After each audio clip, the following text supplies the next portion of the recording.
ఉదయకాల ప్రార్థన. ఈరోజు దేవుడు మనకు అనుగ్రహించు దేవుని వాగ్దానము: నీతి నిమిత్తము హింసింపబడువారు ధన్యులు, పరలోక రాజ్యము వారిది. మత్తయి సువార్త 5వ అధ్యాయము 10వ వచనము. ఈ యొక్క వాక్య భాగంలో దేవుడు పరలోక రాజ్యం యొక్క బహుమానమును గురించి మాట్లాడుతూ ఉన్నాడు. ఈ పరలోక రాజ్యాన్ని అనే బహుమానాన్ని మనం ఎలా పొందుకోగలము, ఏ విధంగా మనము ఆ యొక్క జీవగ్రంథంలో మన పేరును వ్రాసుకోగలము, పెట్టుకోగలము అని మనం ఆలోచించినట్లయితే, ఇక్కడ నీతి నిమిత్తము హింసించబడువారు ధన్యులు అని చెప్తుంది బైబిల్. నీతి నిమిత్తము, నీతిగా నువ్వు జీవిస్తున్నప్పుడు పలు రకాల మనుషుల చేత పలు రకాలైనటువంటి మాటలు, నిందలు, అవమానాలు నువ్వు పడవలసి వస్తుంది. అటువంటి సమయంలో వారన్నటువంటి మాటలను నీవు పక్కన పెట్టేయాలి. వారు ఏదైతే అన్నారో ఆ మాటలను మనసులోకి తీసుకుంటే నీవు దేవుని పనిలో ముందుకు సాగలేవు. అపవాది ఇంకా నిన్ను దేవునిలో, దేవుని సేవనలో, దేవుని యొక్క పరిచర్యలో నిన్ను ముందుకు వెళ్ళనీయకుండా వారి యొక్క మాటల ద్వారా, అవమానాల ద్వారా నిన్ను వెనక్కి లాగేస్తూనే ఉంటాడు. అలా కాకుండా ఎవరైతే ఆ యొక్క నీతి నిమిత్తము నిన్ను అవమానిస్తూ ఉన్నారో, నిందిస్తూ ఉన్నారో, వేదన చెందిస్తూ ఉన్నారో, మీ మీద అబద్ధ సాక్ష్యం పలుకుతూ ఉన్నారో, అటువంటి సమయంలో మీరు సంతోషించి గంతులు వేయండి. ఇదేంటి ఇలా చెప్తున్నారు అని అనుకోవద్దు. ఎందుకంటే ఇది నేను చెప్పింది కాదు, బైబిల్ వాక్యం చెబుతుంది. దేవుడు ఆయన నోటి మాట చేత పలికినటువంటి మాటలు ఇవి. మీ మీద అబద్ధ సాక్ష్యం పలికినప్పుడల్లా మీరు ధన్యులు, చెడ్డ మాటలెల్లా పలికినప్పుడల్లా మీరు ధన్యులు, మీ మీద అనవసరంగా నిందలు వేసినప్పుడల్లా మీరు ధన్యులు. మీరు సంతోషించి ఆనందించండి. ఎందుకో తెలుసా? ఎప్పుడైతే నీ మీద ఇటువంటి అవమానాలు, నిందలు, వేదన, తర్వాత ఈ రకరకాలైనటువంటి మాటలు, చేరాని తప్పు నీ మీద పడుతుందో, ఆ నీతి కోసం నేను నిలబడ్డావు చూడు, ఆ దానికి ప్రతిఫలముగా దేవుడు నీకు ఇచ్చే బహుమానం ఏంటో తెలుసా?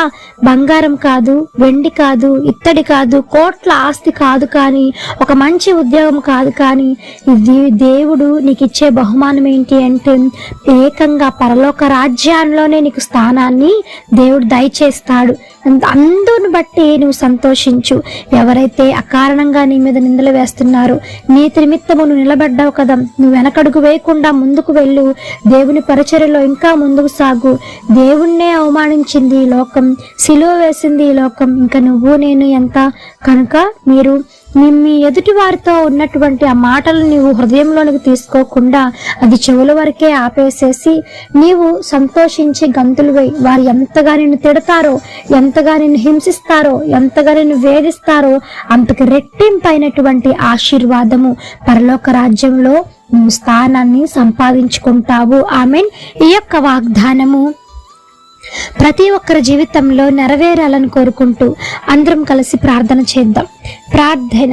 మమ్మలను మిక్కిలిగా ప్రేమించిన మా ప్రియ పరలోకపు తండ్రి, మీ ఘనమైన పాదములకు వేలాది వందనములు, స్తుతి స్తోత్రములు చెల్లిస్తున్నాము దేవా. ఆశ్చర్యకరుడవు, ఆలోచనకర్తవు, జీవాధిపతి, మీకు స్తోత్రము నాయన.